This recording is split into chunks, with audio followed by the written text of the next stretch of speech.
In addition to those Chiefs in the Hall of Fame, 29 men are enshrined in the Ring of Honor, 7 of them members of the Chiefs' great defense of the 60s and 70s. Joining Buck Buchanan on the defensive line is Jerry Mays, a member of the all-time AFL team.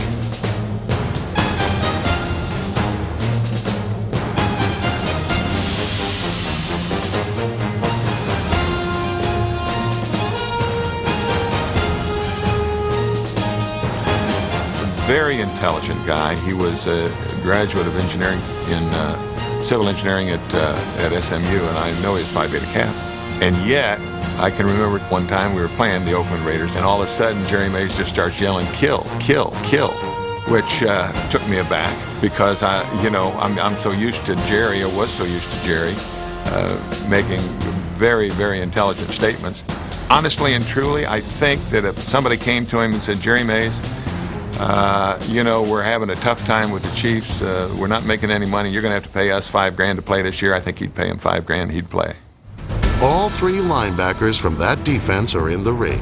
Jim Lynch, number 51, will forever be linked to Willie Lanier, number 63. Jim Lynch was a linebacker at Notre Dame, All-American. I'd come out of Morgan State Historically Black College in 1967.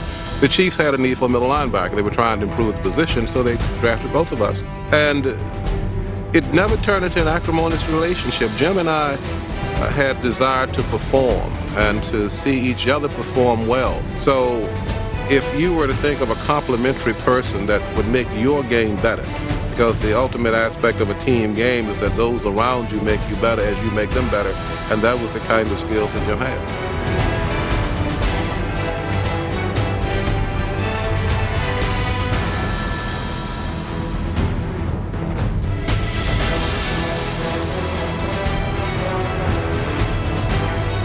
Lynch and Hall of Famers Willie Lanier and Bobby Bell formed one of the finest linebacking trios the game has ever seen. Ironically, their excellence has probably kept Lynch from enshrinement in the Hall. I think the problem with that is that I don't care if you have 3 great anythings, at the same positions. It's very, very unlikely, even though you have the talent, very, very unlikely they would take 3 linebackers from one team and put them into the Hall of Fame. The final 2 members of the Chiefs Hall of Fame from that championship defense played in the secondary. Cornerback Emmett Thomas, number 18, and safety Johnny Robinson. Robinson came out of LSU as a halfback and compiled 77 receptions and just under 2,000 yards of total offense in his 2 seasons on offense.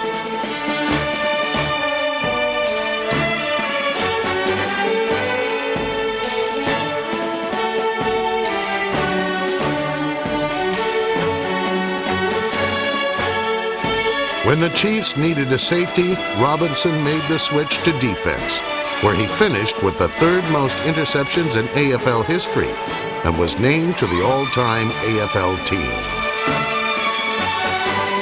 Johnny Robinson always came up big. Injured in the AFL championship game, he not only played, he excelled when the Chiefs needed him most in Super Bowl IV. Johnny Robinson broke his ribs, or cracked his ribs, and he had 1 week to get better. And typical Johnny Robinson fashion, he wasn't going to miss that football game. So he wound up playing with ribs that were pretty banged up. So it was not a minor little nick. He was hurt badly. He not only played in the football game, I know he got at least 1 interception. I think he recovered a fumble at the same time, because that was that famous picture of him sitting down with his arm in the air. Well, I don't even know how he lifted his arm because his ribs were hurting so bad. But, you do a lot of things with the adrenaline pumping, so it was a great game for him, and he certainly was one of the big reasons that we did well. As was Emmett Thomas, who holds team records for interceptions in 1 season with 12, and career interceptions with 58, ranking in the top 10 interceptors in NFL history. Chiefs defense was very fast, very mobile. Probably the most finesse player that we had was Emmett Thomas. And he would trick quarterbacks into throwing the ball. He would act like he didn't have the guy covered real well and all that sort of thing. But there was a lot of guile to it, but they were also very, very tough football players. And I don't think that there was a better defense in the league. A strong argument can be made that the four other members of the great Chiefs defense of the 60s and 70s also belong in the Ring of Honor. Safety Jim Kearney tied the NFL record with 4 touchdown returns, including 2 in one game in 1972. Jim Marsalis, number 40, was the smallest member of the defense, but was one of its hardest hitters. It was a violent defense. They definitely hit you, virtually everybody. I mean, if you didn't hit, you didn't play. and you got into that camaraderie. Jimmy Marsalis, that played defensive back for us, was a bump and run aficionado. His nickname was Cat. He was like a cobra. He could run backwards as fast as the wide receiver ran forward, and they changed the rules on bump and run. There can be no greater success than to have changed the game, an accomplishment also achieved by pro football's first nose tackle, Curly Culp, number 61. Curly Culp was defensive tackle for us that I think changed the way offenses worked and changed the way defenses worked. Now you've got to block a Curly Culp who is quick as a cat, Olympic wrestler. It's a long afternoon for a guy. And so that changed. I think that offenses changed and schemes changed because you had to counteract the Curly Culps of the world. They're going to be right on your nose.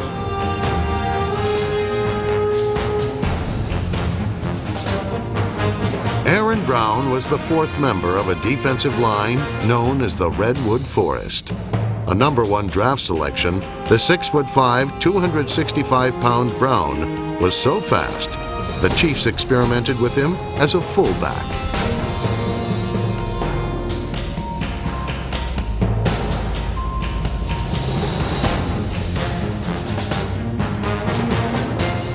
At 6'7", defensive end Art Still would have fit in nicely as a member of the Redwood Forest. A 2-time Chiefs MVP, Still is a perfect fit in the Chiefs' Ring of Honor.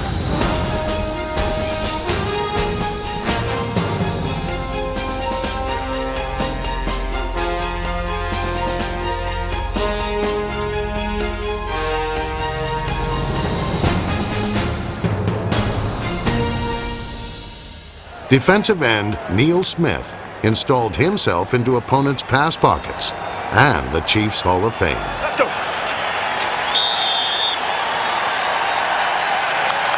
Let's go. DT, Joe, DT. DT.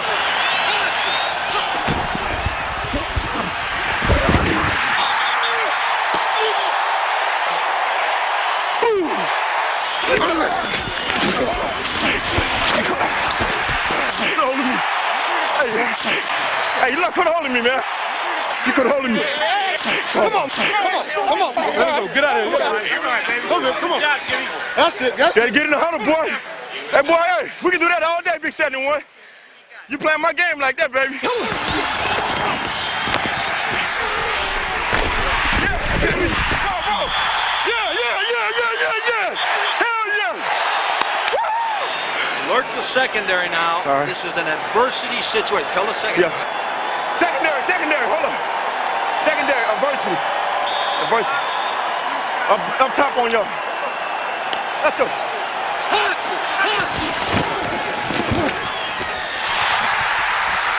Get in there, Mark. Get in, Mark. Yeah. I told you. Did I tell you get in there? Oh, yeah. Hey. Did I tell you get in there?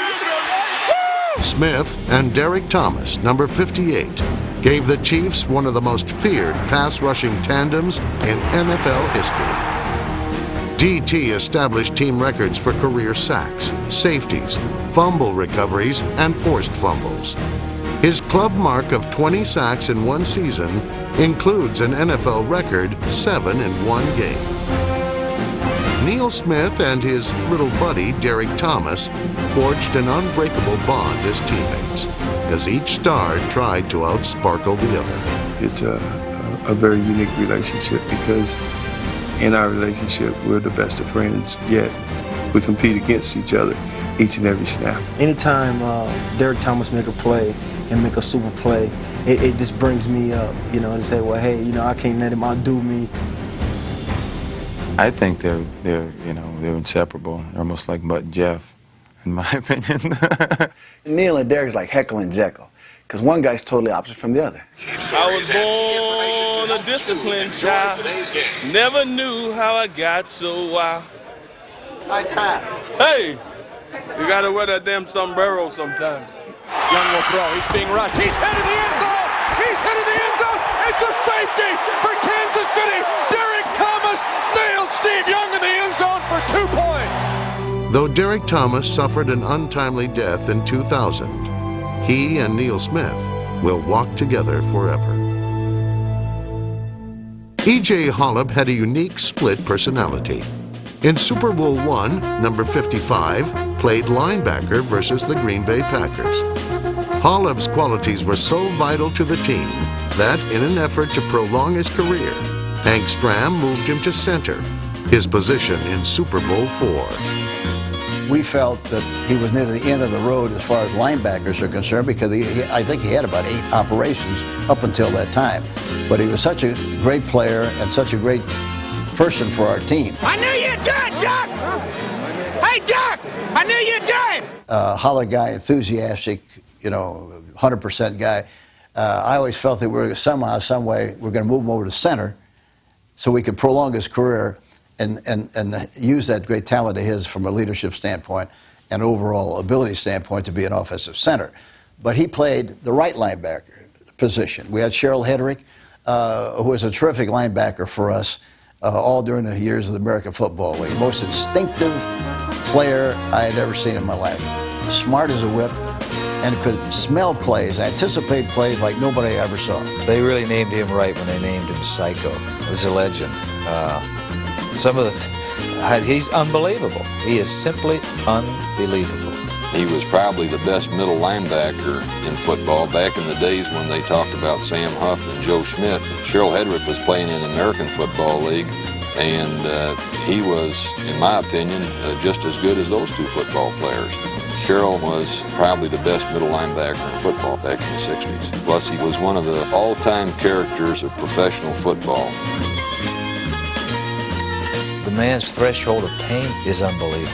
And I can recall that he broke a finger, and the bone was sticking out of his finger, and he came to the sidelines and wanted the trainer to snap it in place. And he said, no, goes to the team doctor. He says, no, I don't have time. So he said, bang, he snapped it in place himself. And he said, I'll be back, get me some tape. The next play, he came back and wrapped it around his 2 fingers together and back out playing again without missing a stroke.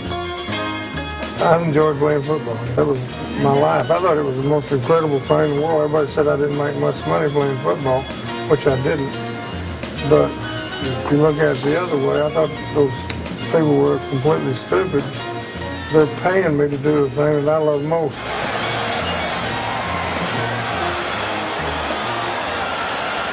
Gary Spaney is the Chiefs' all-time leader in tackles with 999 train wrecks. Enough said.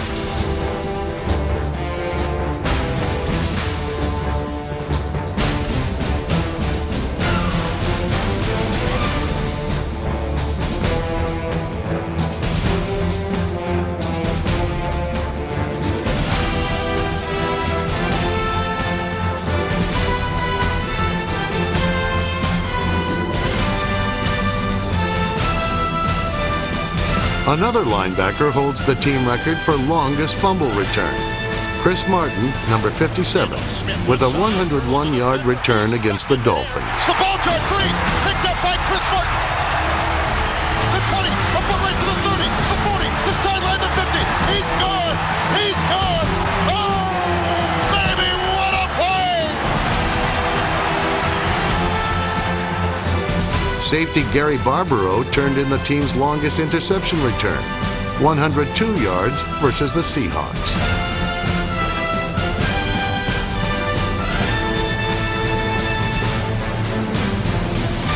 Barbaro left the Chiefs in 1982, leaving a safety spot open that was filled by a free agent punter from Rutgers University in New Jersey, Deron Cherry. Although not given much of a chance of success, Cherry intercepted 50 passes in 11 seasons and started in 5 straight Pro Bowls.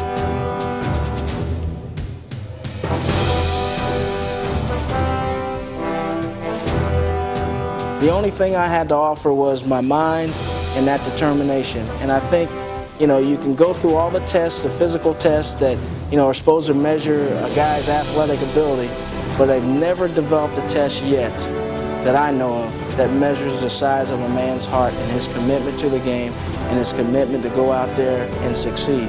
And that was the size of my heart, to go out there and to succeed and to say, hey, I belong in this league. I can play with these guys. You have to have that sort of passion for the game.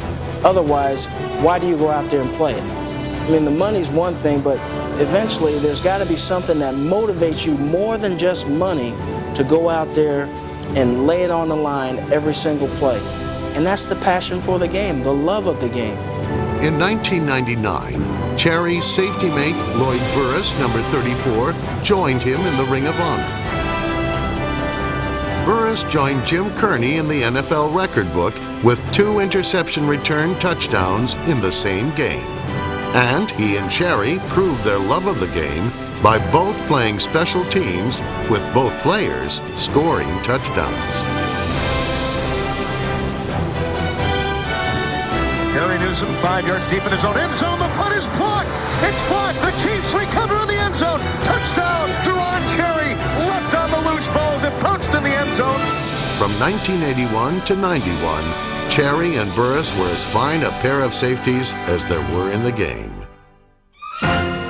The Chiefs have always had extra special teams, beginning with punter Gerald Wilson, a member of the AFL's all-time team.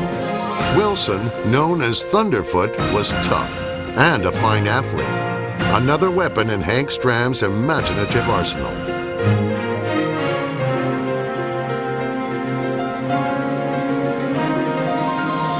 In 1980, Nick Lowry came along and surpassed many of Jan Stenerud's records. 1 minute, 19 seconds to go. Here's the snap. Place down, booted. It is up back. It is good! Well, Lowry came through. You knew tremendous pressure on that young man. Didn't bother him a bit. Hit the ball perfectly. No question about it. It would have been good from 50 yards. 50 yards or more was no problem for Lowry, as he was successful on no less than 20 kicks of that length. Lowry finished his career as the 5th leading scorer in NFL history and almost always came through in the crunch. 58 seconds remaining. Kick is up. It's long enough. It is gone. Yes!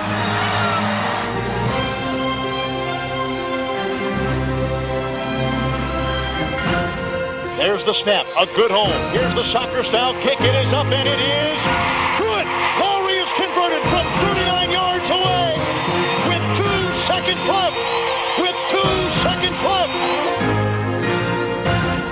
There has been no shortage of spectacular kick returners in Kansas City, beginning with number 1, Nolan Smith.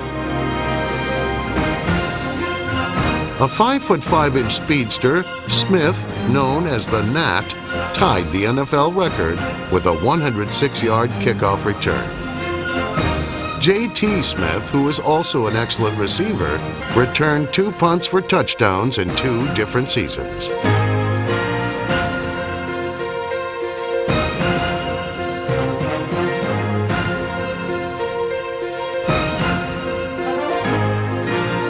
Tamarick Vanover racked up 8 kickoff and punt return touchdowns. Trench left to the 30.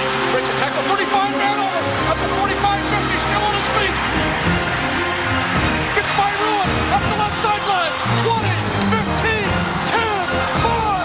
Touchdown. And then there's Dante Hall with a team record 10 kick return touchdowns, including an NFL record 6 on kickoffs. 45-40, cuts back right. He's up to 25. An incredible punt return by Dante Hall. He's got it. He cut back left. It is a touchdown.